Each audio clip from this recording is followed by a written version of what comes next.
the biggest thing is I hold everybody so accountable.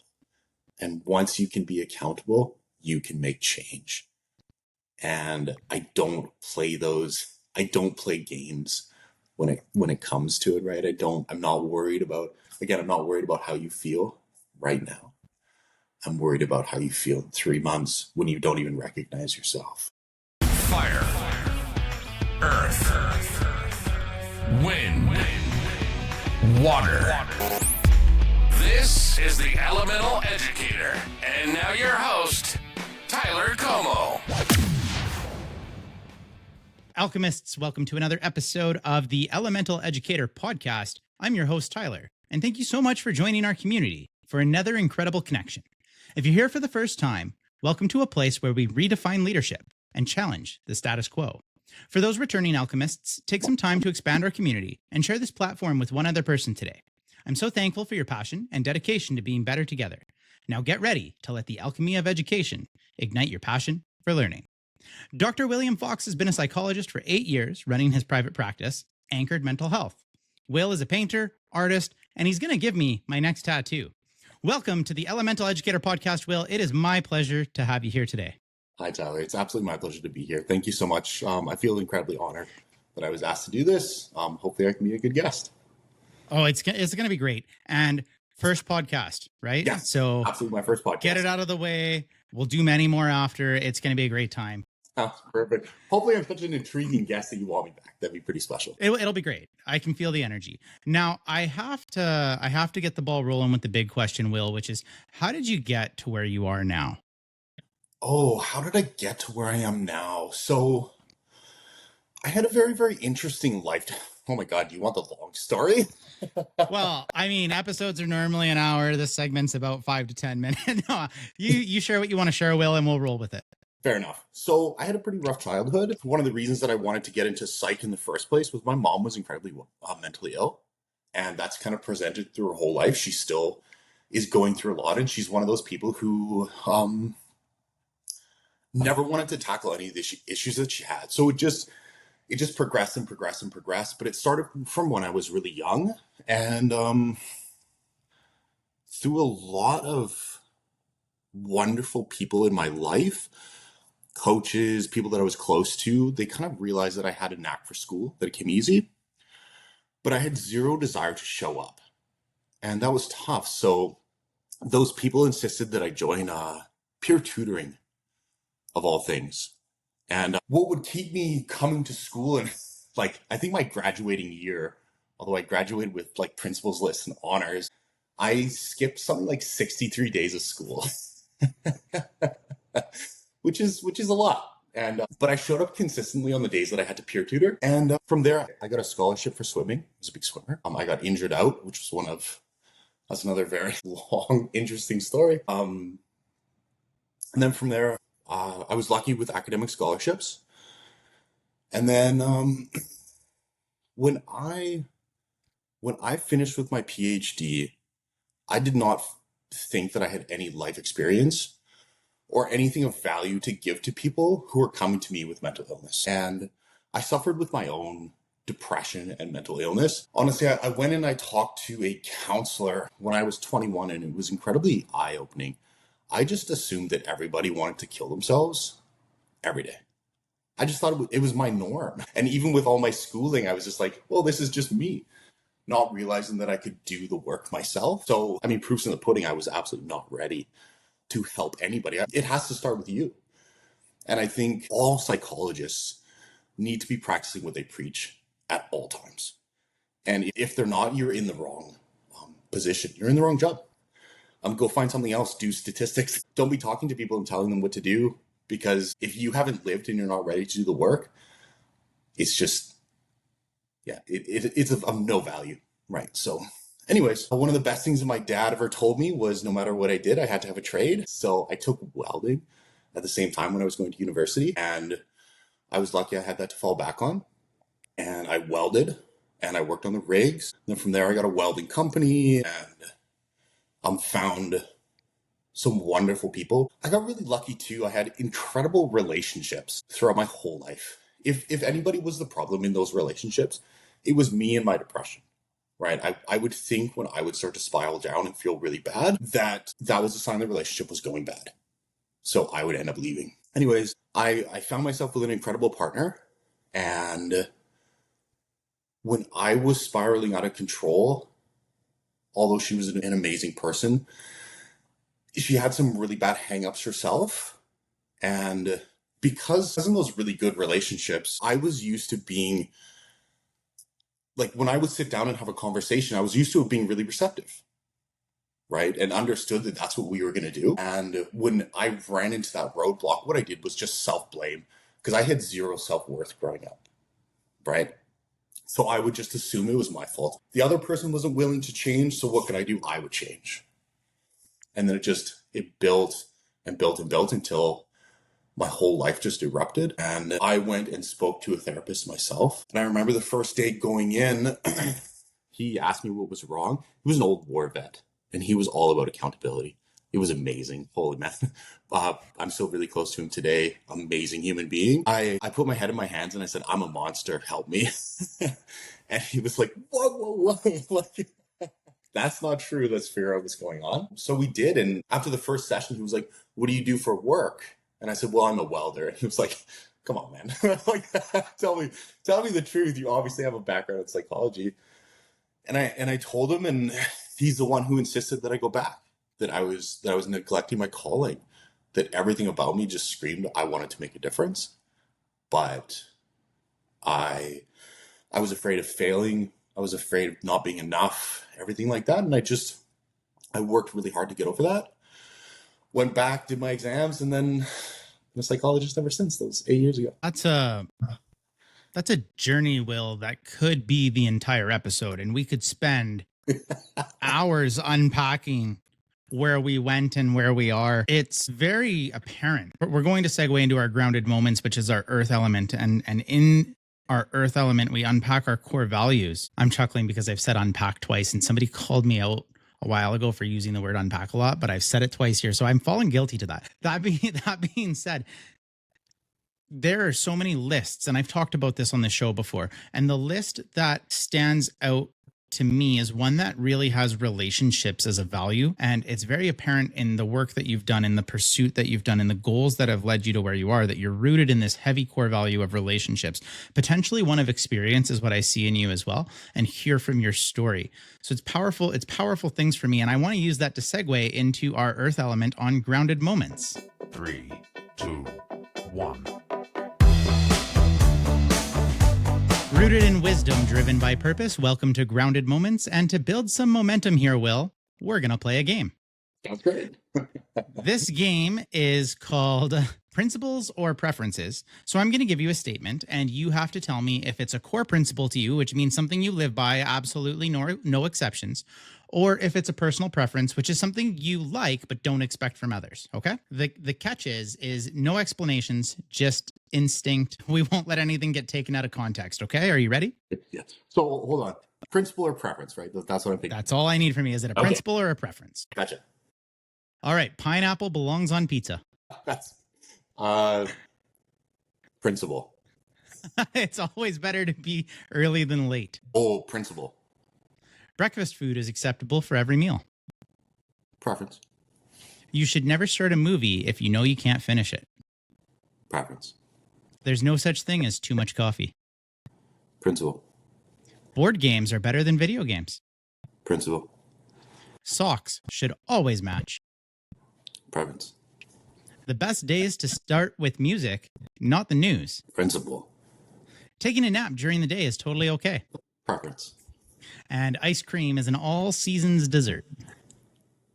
Principle. There we go. I heavily agree with the majority of those. Just a fun little game. But now we know what you stand for, Will. And it's definitely for the good stuff. Now, a nice little segue to bring about more values is I asked you before the show to share a quote with me. And your quote was straightforward. 1, 2, 3, go. What I want to know is, where did this quote come from for you? And why did you choose to bring it on the show today? So this is something that I tell my clients actually quite a bit. Finding their mantra. And again, you're not going to hear a lot of psychologists talk about something like this, but a lot of the time in life, you have to do it by force. There is no magic word. There's no magic button. It's so easy to jump off rock bottom. And much of the time when people come talk to me, they're at rock bottom. They'll get one session in and they'll be like, oh my God, the change. I feel so good. And then I encourage them and urge them to stay doing the work. Because the thing is, as soon as you jump off rock bottom, you get to this coasting line, and everything else from here up to happiness is hard work, right? And like I said, it's just so easy to slide back down and just fall back down. So I encourage people to find a mantra. And for me, what a mantra is discipline wrapped up in motivation, because motivation is completely fleeting at all times. But discipline is the hard work. So my mantra is about discipline. So where it came from is my brother was my hero. And the reason, I don't know why, this always just makes me want to cry. It's ridiculous. The kid felt no fear, no matter what. It was amazing. And we would pressure and push each other to do absolutely everything. And whether that was some ridiculous, daring thing like breaking into the swimming pool and going swimming at the middle of the night, or cliff diving, or even doing the hard work. I think he realized when I was, he realized when I was really young how afraid of everything that I was, but my potential. And I never ever saw my potential ever, especially honestly with our parents. So one of the reasons that I don't have any photos to do this is, to this day, I hate getting my photo taken. And it was because I was told on the daily how ugly I was. So even to this day, which is terribly sad, if my mom sees me with my shirt off, she tells me how grotesque my body is. And I've gotten to the point now where I'm like, that's all right. Like, that's just my crazy mom. But those old wounds last so long. Mm-hmm. So anyways, like I said, I'm sorry, I segue all the time. So my brother said that we were going to create a mantra together. And no matter what, I had to go. And he would say 1, 2, 3, go. And he would make me go. And that was so many times in my life. But the thing is, I will never stop suffering from depression. It's a chemical imbalance. And I try and help my best for people to overcome those things. But there's so many mornings that I wake up where I don't want to do a thing. And I put in the hard work every day. But so many mornings I go 1, 2, 3, go. And I never ever skip out. On that go, I go. And I encourage people to find that too. Like I said, depression, anxiety, those aren't feelings, those are symptoms of. And sometimes you have to dig yourself out by force. And I've dug myself out 1,000,001 times through force using that mantra. So yeah, that's where it comes from. My brother inspired it. We chatted years later. I told him this, and it's funny too. The guy's amazing at like quotes and coming up with it. That's why he's an actor. And I told him how fearless I thought he was. And he was like, you're right. When we did these things, I was not afraid, but I knew you were. But he thought I was the brave one, because on go, I was terrified, but I did it anyways. Your vulnerability, Will, is so powerful that people listening right now understand and connect and relate. And it's something that everybody will go through in their own experience and handle it in a unique way. But to hear that story is definitely powerful.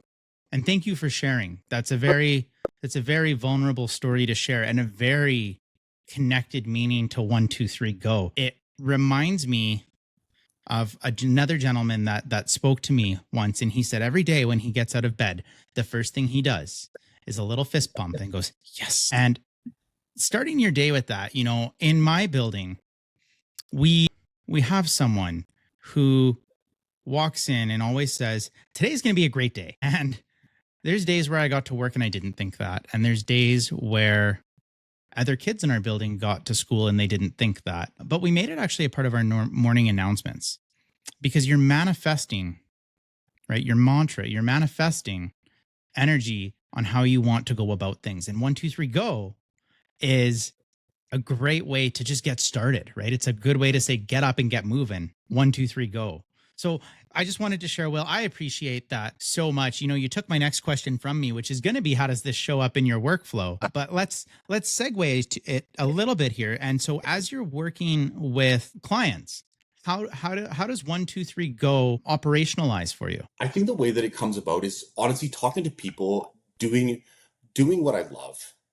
I never have to 1, 2, 3 go that. I was always on point.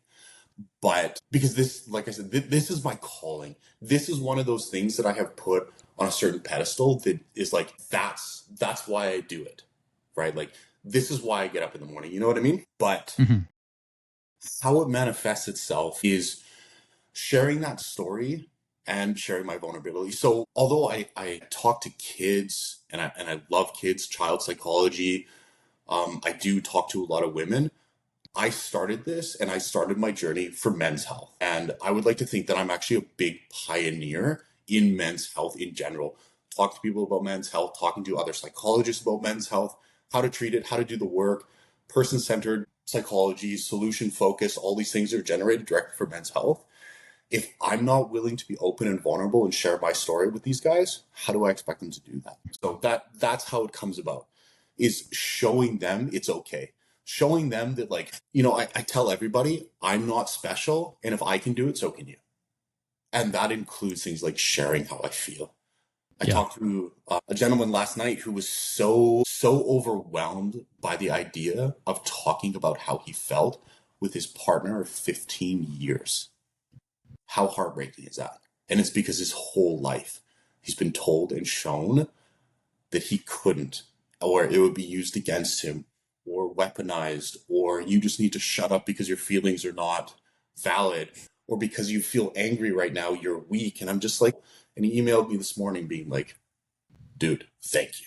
Like, thank you for talking to me. We sat at McDonald's just talking, and I was like, it's okay, man. Like, you're not minimized. So yeah, that's how I hope that answers your question. Of course it does. I appreciate that so much. And it's such a good message as well. Will, have you ever heard of an elevator pitch before? I know the term. Yeah. Please, so it's when you have 10 to 20 seconds to like pitch an idea to somebody. It's like the duration of an elevator ride. And I want the theme of your quote, 1, 2, 3, go, and the message you're sending behind it. I want to give you just a fun little 20-second elevator pitch to the audience listening as to why this is something important.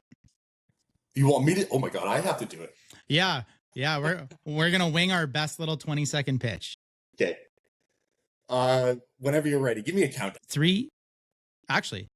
1, 2, 3, go. So we go is a baseline message that will get you up every morning and moving, as long as you can ultimately commit to on go. You have to go. It will get you through the hard times and will remind you of the good times so that you can always be moving forward. I love that. It was great. It reminds me of a quote from somebody earlier in my episodes that said, ready, fire, aim. Right. And it was the idea of going and then recognizing you're going to need to figure stuff out along the way. Now, when you 1, 2, 3, go, when you ready, fire, aim, when you are doing something, you are going to be faced with adversity. You're going to be faced with those headwinds. And that brings us to our air element, which talks all about the handling of adversity. Through storms and surges, discover the lessons from headwinds and tailwinds, where we focus on the challenges that test us and the forces that help us move forward. And you bet you will, we are going to play another game to start off the element segment of air. So this game is called Make It Worse. I'm going to give you a bad situation, and we're just going to cause so much anxiety right now. I'm ready. And your job is to take it to the next level, okay? You get one sentence to just make it a bit worse. Okay. You wave at someone across the room. And they vomit. You start telling a story. And the person yawns. You try to quietly open a snack. And you accidentally fart. You tell someone you love their outfit. And they said they borrowed it from you. Oh, you spill coffee on yourself. But it blends right into your clothes. Oh, yeah. Okay. You trip walking up the stairs. And you push the lady from behind.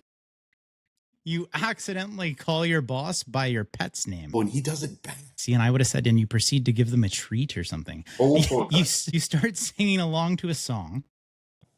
And the radio tells you to cut it out. you tell a joke. and the person cries. I was waiting. See, the classic there is nobody laughs, but that one's a good one too. You text "I'm here" to the wrong person. And they say, I've been waiting. Oh, that's creepy. Okay, there we go. So fun little game there of, how to add adversity to situations. Now, that was the fun one. I want to bring it back to our stage and some more lived experience adversities here. And so, Will, can you share a time when you faced some significant adversity? What was happening and how did it feel in the moment?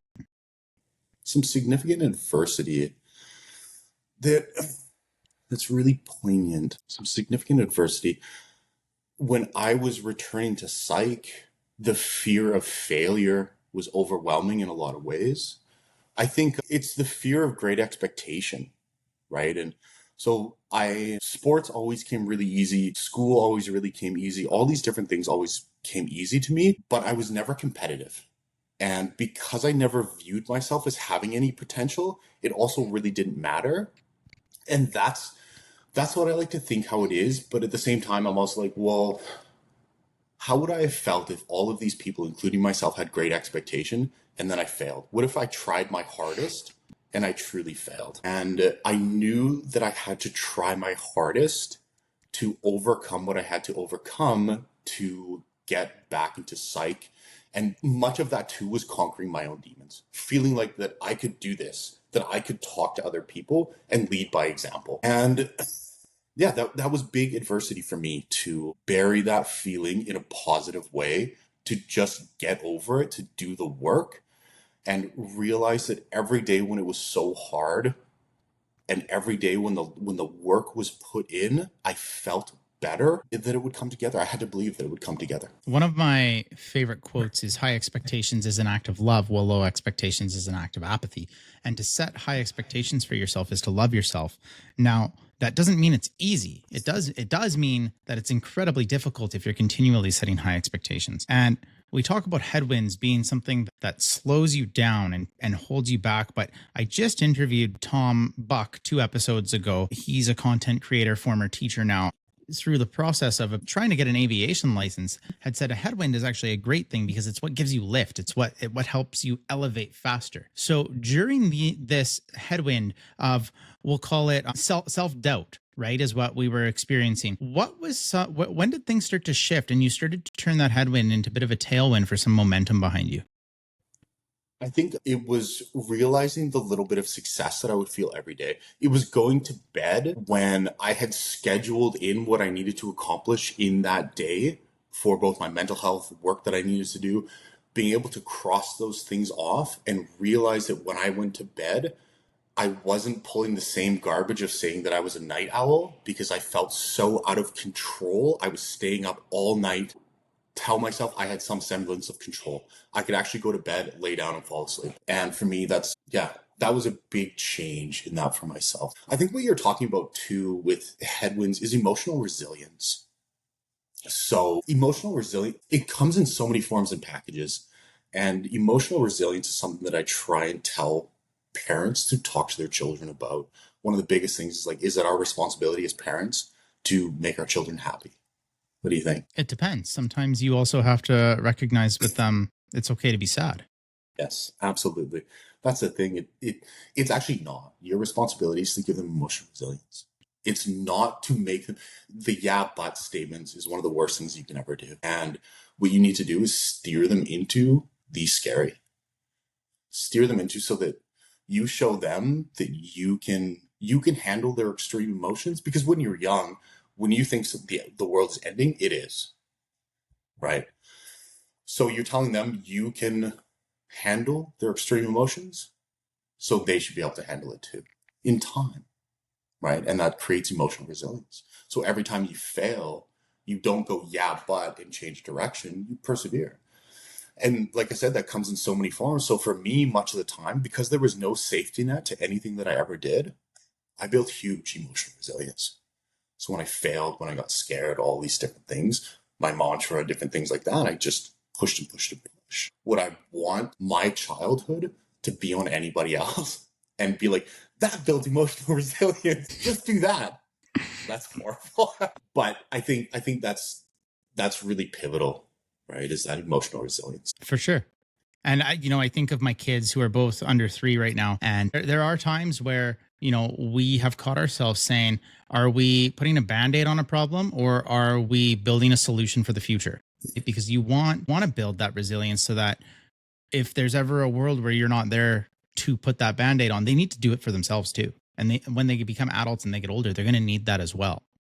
With that, Will, along the way on this journey that you've had, everybody needs an anchor to stay grounded during these times of adversity. Looking back, what was some of the anchors that you rooted yourself in to help get you through? Some of my anchors, I think, honestly, my biggest anchor was just my will in any sort of way, right? Like I said, I've been through a lot, and much of my life I hid when I was going through a lot, and that includes like extreme physical illness multiple times. Like I did it by myself. My anchor was me.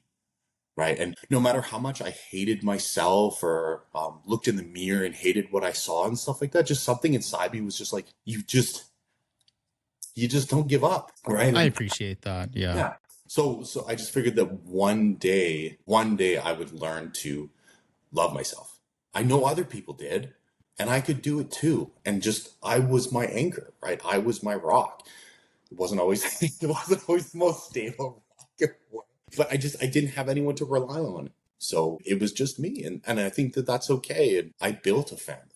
Right? My family isn't who I was born with. I built a family. And now they're my rock. But I think the biggest thing is I am their rock. Right? And I think that's part of my calling too. Right? So, yeah. Right. I'm not so worried about it. Absolutely right. Now, one of the tougher things I recognize too, when we talk to psychologists and we address things even with doctors, there's not usually just this is the answer, that you do this and everything's good. But I am curious, for people that face their own headwinds, their own adversity, what is something they can do to help them keep moving forward? Something that you can do. So one of the best things that you can do, you know what, I'm really surprised. I think a lot of doctors try and treat, and that includes psychologists, treat people like patients, and they treat those patients like textbooks. And I think that that's absolutely revolting. As individuals, we are all so different.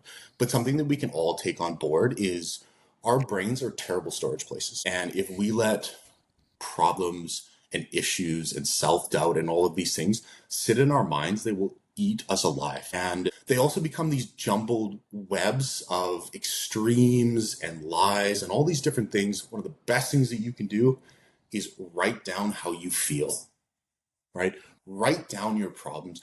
Our brains, it frees up all of that storage, and it lets our brain do what it does best, and that's problem solve. We are amazing problem solvers, right? So right. Yeah. Get them on the page, and then problem solve. Remove all that noise, see it for what it is, because much of the time, like I said, it's going to be lies, right? Extreme versions of lies. And we can get into that. There's some really interesting things to do with like hyperphantasia and aphantasia. And I can tell about how I viewed my depression and how it built lies for me to hold me down and everything, so that people can have an example. If you want me to dive into that, I'm okay too. But yeah, that's what I would do. That would be an amazing way for people to catch that headwind and persevere, is see your life for what it is. And that, I think that's really important. Well, what we'll do is we'll link some of your resources into the show notes of this, and along with your website, how to contact you, how to get that information too. So anybody that's seeking it out, they know exactly where to go. And, your message I resonates really well with me in a conversation I had with Dr. Mark Williams, who's out of Australia. And he's a neuroscientist. And we talked about the fight, flight, or freeze mechanism. And if you're overwhelmed, you often get stuck in that fight, flight, or freeze, and you don't get to go past the reptilian brain and get second opinions and do what you're saying the brain does best, which is process information and then make decisions. So by offloading that, you're actually creating a permission for your brain to recognize that where you are is safe, and you can start to process things, and you can start to think about things, and you can start to move forward with that. And adversity, like we said with headwinds, creates that lift. And it's actually the perfect segue to our water element, which is all about the change that comes usually after adversity. Small shifts, big waves. This is Ripples of Change, where we dive into the power of embracing change and making waves that last. and we're going to play a game here called Here's the Trick. So, Will, I'm going to give you a situation that people always have advice for, and you have to draw up a piece of advice that has actually worked, maybe for you, maybe just something that you think people should do. This can be serious, unexpected, totally unhinged. I want the secrets on how to make these things the best, okay? Yeah. All right. If you want to start your day off right, the trick is Stay away from your phone. the best way to get out of an awkward conversation is To lean in and give them a kiss on the cheek. I was waiting for you to say pretend you have a phone call and they were going to contradict, but that's okay. The easiest way to stay organized is Declutter. if you need a quick boost of energy, always. Remind yourself of what you're grateful for. The easy one is caffeine. Yeah. The real trick to making new friends is Believe in yourself. if you want to remember someone's name, just Say it 3 times in your head and then say it one more time in the conversation out loud. there you go. If you ever feel bored, try. If you're bored or you are lonely, you are in bad company. There you go. And last one here. If you want to relax at the end of the day, the best thing to do is Stay away from your phone. there you go. Started with the phone, ended with the phone. And there's so much research coming out about the phone. And I have Dr. Greg Wells coming on the show in about a month's time. Oh, cool. And he talks very heavily about defending your last hour and what that looks like and making sure that you're putting the device away and making sure that you are protecting yourself, not just from blue light, but from the exposure of what you have access to by being on a phone. And so I do really appreciate that you shared that as not only the first, but also the last thing. And hopefully this advice can change lives. You never know. Sometimes people just need that little reinforcement.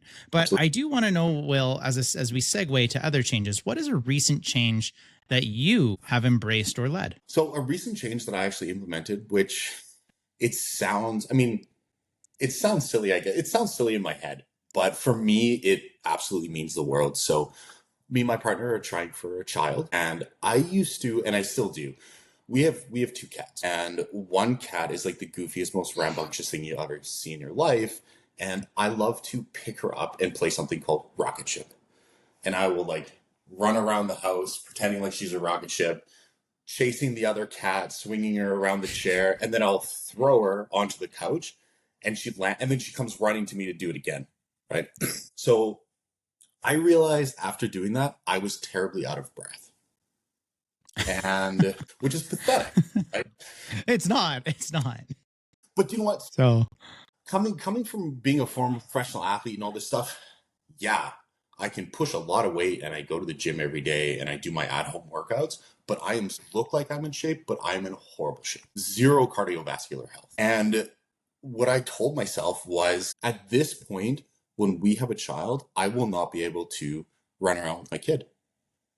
I will feel horrible. I'll be out of breath. And I do not want that to be my life.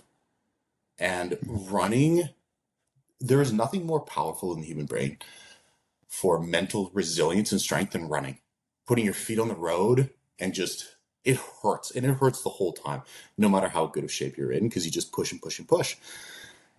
But I use my 1, 2, 3, go. And I also say to myself, when that one isn't quite cutting the mustard, do it for her. And I get up in the morning at 5:30 and I go for a run every day, and I push because I'm not going to be that out of breath dad.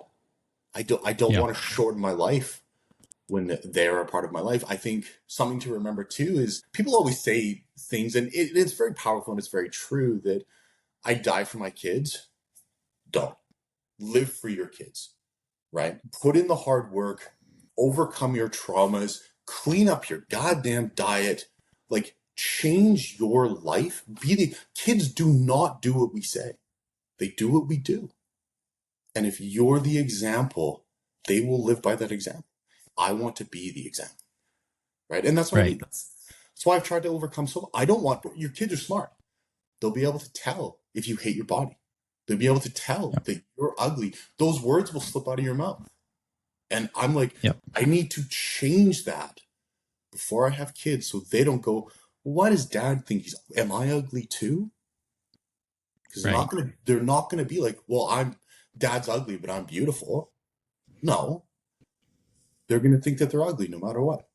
Change it, change your life. And if you aren't the inspiration to do that, let somebody else, something more powerful, be that change. Now, first of all, I wish you guys the best of luck in the process of having kids. I know that when we had R2, I chuckled at your comment, Will, because I have been in that situation where I've gone up my stairs with my kid, holding them in my arms, and I'm like, oh, this is not the shape I used to be. Yeah. And every day I kick my ass to say I can be better and should be better for my kids. And it's something that I need to strive to do as well. And so that message not only resonates with the audience, it resonates with me, right? Because we have, like you said, it's not I would die for my kids, it's I would live for my kids. And so I've had the conversation with my partner. You know, I'm doing my doctorate now. I've got a book coming out shortly. I'm doing things now so that I can live for my kids instead of doing those for me when they're 10, when they're 20, when they need me in their life at a higher capacity beyond changing diapers and just keeping them alive, right?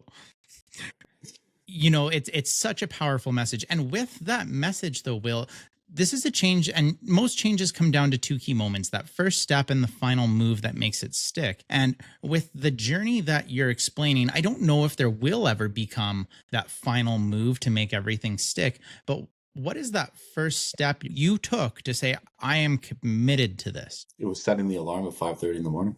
And then, like I said, using my mantra to do even what I hated. And that's the thing, like, life, get comfortable with being, get comfortable with being uncomfortable. Comfort is the enemy of progress. All these different things. They're so very true. So the world of self-help, right? Like, I do draw a lot of dislike for the world of self-help, because what I think happens is they take these really key, important psychological evaluations and endeavors. They get rid of all the hard stuff, and then they boil it all down into being these little packageable pieces, and you miss all the hard work, right? And life is hard work, and you just have to commit. And like, I can't tell you how many people I talk about, because I talk about things like confidence and discipline and all these things. And I talk about the methodology that I use. And so many people will be like, well, I'll find the one that works. And the thing is, they all work. If you're not ready to do the work, there is no magic word. There's no magic event. There's none of that. Just pick one and do it. And that's what I had to do. That was my thing. It was like, you just pick it and you do it. Now, with this, and you've probably noticed this too, there are some ripple effects that happen as you make this change. So your intent of the change leads you one direction. What were some ripple effects that you've seen that you maybe didn't expect to have happen? My partner took it on herself as well, which I think is incredible. Awesome. So yeah, with that, we used to do things like we would eat out a lot. We would have cheat meals and stuff like that. And the thing is, as we both started to feel better, we wanted those little, what's a good word for it? Those little coping mechanisms that lead us outside of hard work less and less. And then we just stuck to it, and she just followed suit. And now we're like, why would I feel so good? Why would I have a cheat meal? I feel so good. Why would I do this? Why would I do that? I want to just speak a little bit outside of myself. My partner too, she is better than me in every single way. She's my inspiration by far. But she's been in a position where she was getting the life drained out of her in the position that she was in. And when we started to feel better, she was like, I need to make a change, right? I cannot let this weight bear me down anymore. And she just, like this, rebuilt her own life and career in such an amazing way. It just it's basically the same thing that you did. And she was like, that's what I'm going to do. Right. And I was like, and that was brought about by me being like, I'm fat, awful human being, and I need to get it.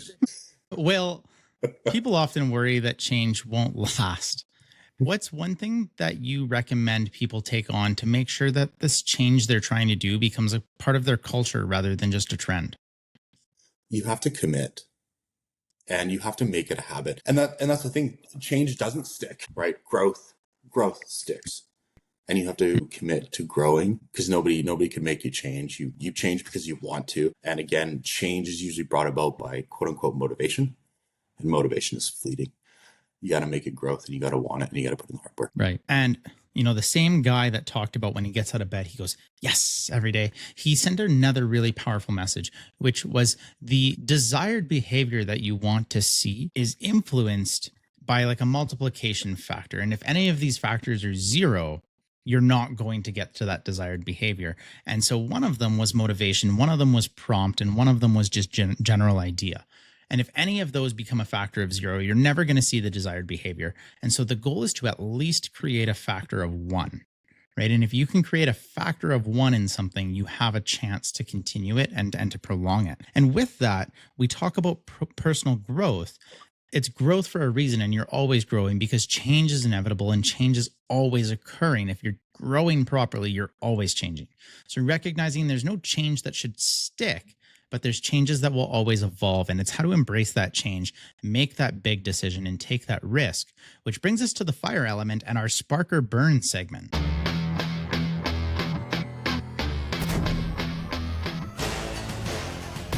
Ignite your ideas, face the flames. This is Spark or Burn, where we talk about bold decisions, big risks, and the fires that either spark success or burn lessons into our memory. And I've got one more game for us, Will. This is one more element. So our last game here is Final Answer. Much like the first one, I'm going to give you a high stakes decision.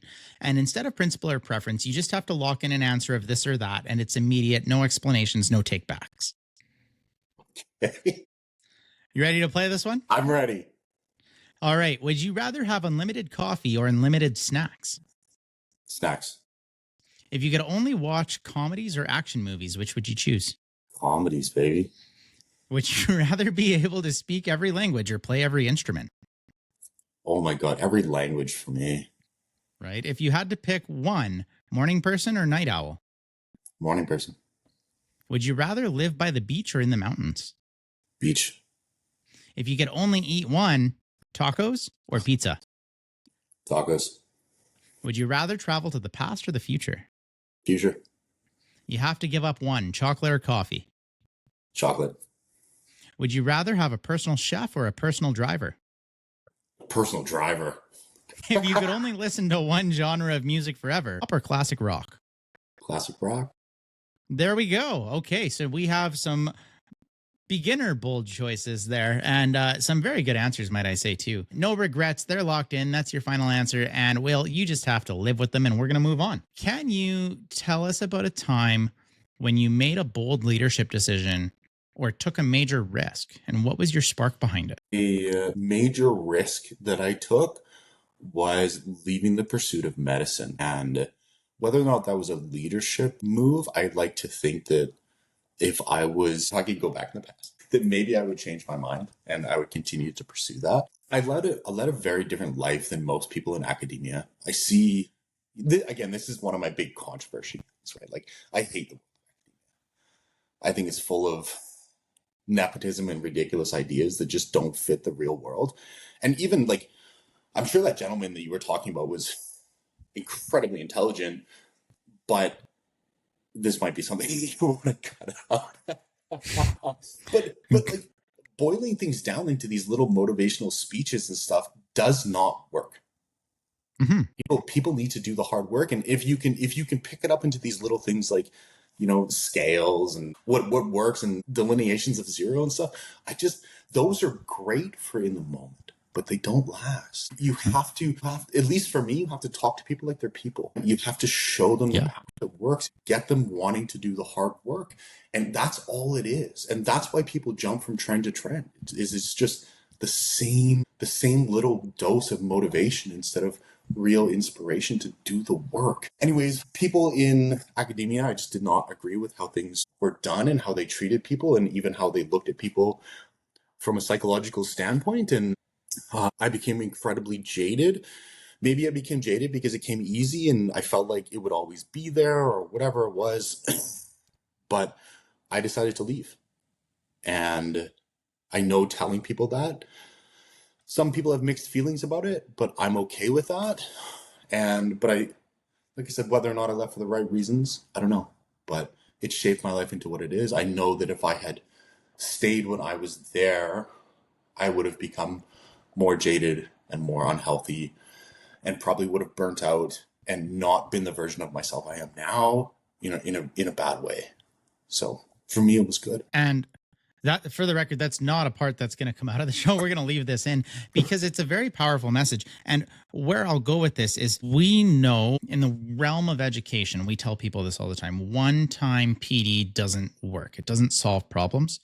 But if you can consistently show up and apply something, then it does.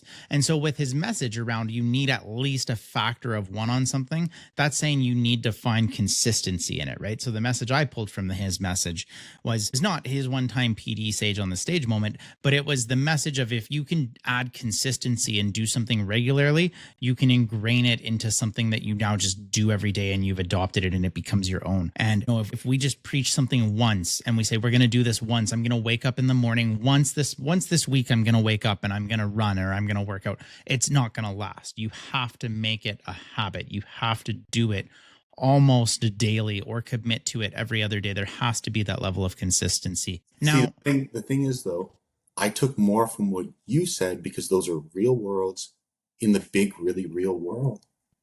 Yeah. Right? Just say that. And right. Yeah, like I said, people will latch onto that and be like, motivation. And great, they will only do it once, maybe twice, and it will never become a habit. But if what you said is the real world, that's the real content, let that. And maybe that's why it doesn't resonate so much with people, is because I can take that and I can interpret it, but we have to recognize we're all different. And the majority, or maybe not the majority, but other people will not interpret that message the way I've interpreted it and try to apply it, right? Yeah. And so when you say something open to interpretation, it's going to get interpreted wrong. Yeah. Right? So the thing is, too, you wanted it. That's why it made sense. Lots of people don't want it. They're like I said, that's what that fleeting motivation is they feel motivated for 2 seconds and then it disappears. Instead of, you just have to know this is going to be absolute hell. It's going to be bullshit, but you have to do it. Right. Yeah. And that's where my issues come with those things. Just say what you mean. Just make it, because that's the hard work and that's okay. This is not my message, but the conversation we're having right now actually reminds me of a message that I saw actually recently. I think it was online. I think it was on YouTube. Somebody was talking and they said, what are the chances that you will make $1 million this year? And the response was, I won't ever make it. Right. And then the question got rephrased to, what are the chances you make $1 million this year or everyone in your family dies? And it instantly became, I'm going to do it. Right. And it became that motivational factor. That's a very extreme example. Right. But the message behind it was exactly what we're talking about now. And it's that idea of consistency, of believing it, of showing up and having your own ability to push through, or as we've talked about, establish resilience to keep going. 1, 2, 3, go on that. Now, when you did this and you stepped away, did you have to adjust your own strategy along the way to finesse and make things work for yourself? Walk me through what you did. You just mean in life in general, or to do with... Because I instantly thought of the adjustments that I had to make to my life. Let's talk that. Let's go life. Yeah. I was thinking about what I was going to do for the rest of my life, because that's the position that I was in, is what am I going to do for the rest of my life if I can't do this? Because this has been kind of all that I've known and what I thought was like my big dream and everything like that. And it turns out it just simply wasn't true. And it was coming up with that, but just coming up, again, everything for me was do or die. And I had to pack up my life and start welding. That's what I had to do. And I welded for a big company in Vancouver, and I saved every time that I could, because I was like, I'm not just going to be a welder if this is what I'm going to do. I need my own welding truck. Mm-hmm. And then that's what I did. And then I was like, well, this isn't making ends meet the way that I wanted, just welding. So now I need to go work on the rigs where I can save real money. And how I got through that, and I don't think that the rigs is a healthy lifestyle. I don't think it's sustainable and stuff like that. What I found happened is when I would come home, everybody else's life continued and mine didn't. So how I got through that and how I kept motivated was I put a timeline. It was 2 years or it was 3 years or whatever it was, and looked at that as like, this was my sentence. This is what I had to do. I can get through it. And then when I got back, is because I had committed and done the hard work, I was able to do what I wanted to do from there. Those were my big obstacles and changes that I had to go through. It was tough. It was really, really tough. And I had hid too from so many people my education because I felt judged for it. But I always felt judged. I know that before we talked, I told you how incredibly shy I am, and I still am. It's not really conducive to be a psychologist, so I have to overcome that in many, many ways. But my shyness was unbelievable, and I didn't want an added layer on top of that of being like, well, why are you here? Like, no, I'm just like everybody else, and I just want to fit in. Never wanted the path of underwater welding? It definitely crossed my mind. It seemed like a heck of an adventure. Yeah. But I never transitioned to it now. Fair enough. Will, for the audience listening, these bold decisions, as you said, they can be intimidating. They can be hard to do. What advice do you give to people to help them build that muscle of making decisions, and not necessarily even just bold ones? It all comes down to self-belief. I don't ever want people to be in the position that it's do or die. But at some stages it comes to that, especially as you become a grown-up. And lots of people are in that position. So that's just reality now. And if you are unhappy, so for lots of people, work's incredibly unhappy. And what I tell people is learn to wear happiness like armor. And we get our armor from the people around us, the lifestyle that we live. Make those changes. Change your life outside of your work. If you hate your work, don't carry that around with you. And then from there, you can be like, you know what? Life isn't so bad. Let's make this change. I'm happy. Make this change. Like I was telling you, that's what inspired my partner to make a change.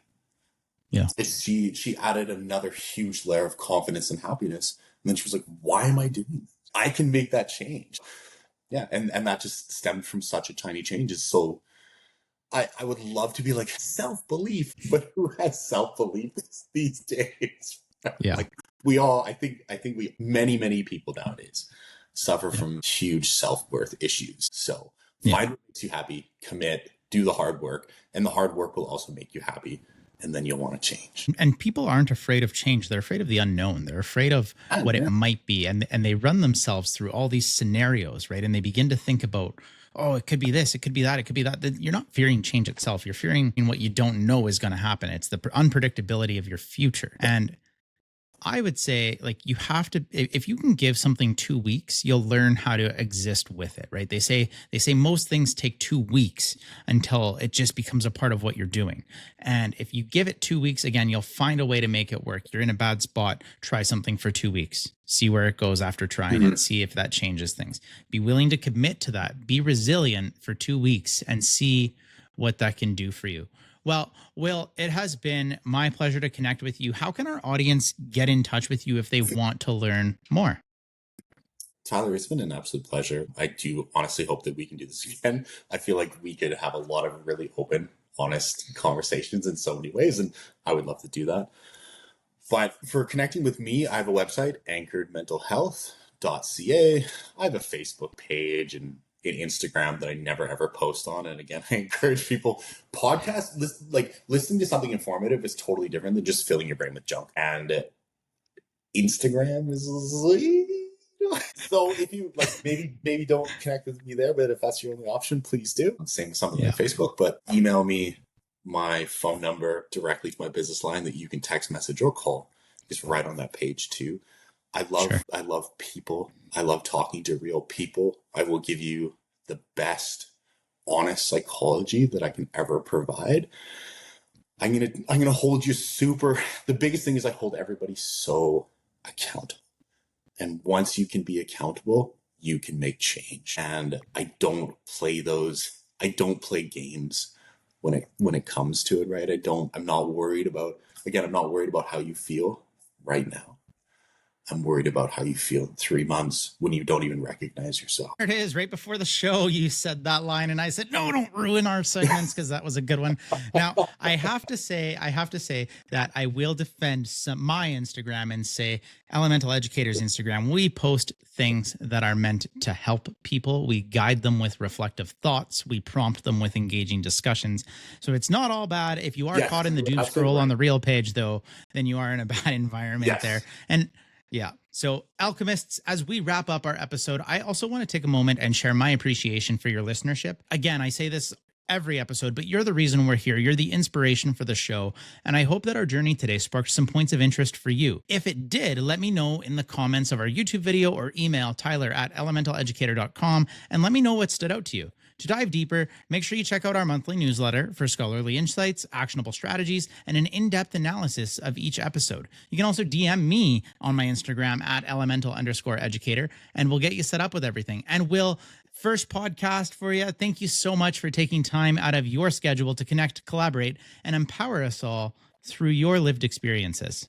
You are so very welcome, and thank you so much for having me. It was truly a pleasure. And I do want to backpedal. Sought out education of pages is totally different than just doom scrolling for every day.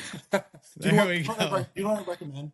If people find that they're ever doom scrolling, write down what you're feeling, because you are doom scrolling for a reason.